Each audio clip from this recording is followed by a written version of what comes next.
मां मुझे बहुत प्यार करती थी, पर मैं बहुत जिद्दी था। मुझे लगता था कि मां बहुत डोमिनेटिंग है,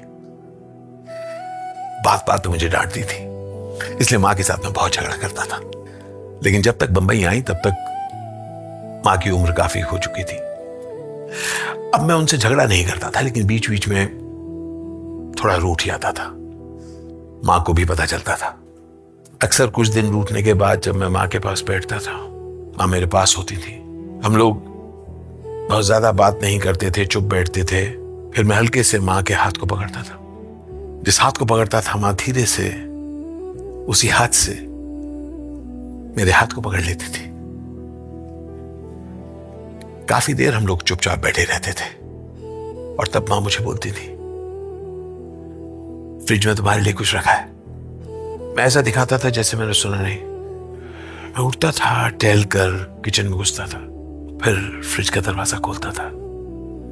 मुझे पता था क्या था। एक स्पेशल स्टेनलेस स्टील की बरनी थी। मैं उस बरनी को खोलता था, उसमें मेरी फेवरेट मिठाई थी, बेसन के लड्डू, मां के बनाए बेसन के लड्डू।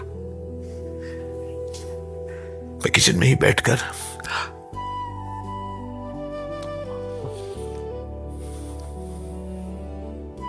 बर्नी को बंद करता था, फ्रिज खोल के अंदर रखता था और मां के पास बैठ जाता था। मां हल्के से मुझे देखती थी और पूछती थी, और हैं?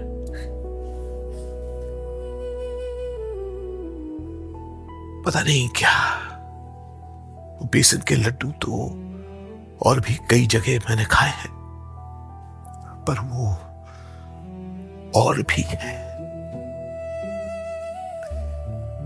ये कहीं नहीं सुना है यार। मां चली गई है, लेकिन ये याद अभी भी आती है। इसीलिए मां सिर्फ वो आवाज ही नहीं, मां का एहसास है। आप में से जिनकी माएं हैं उनको एक जप्पी दीजिएगा आज, और जिनकी नहीं है अपनी माता जी को याद करिएगा। मां हम में से किसी से दूर नहीं है, हमेशा पास है, करीब है और बहुत प्यार करती हैं।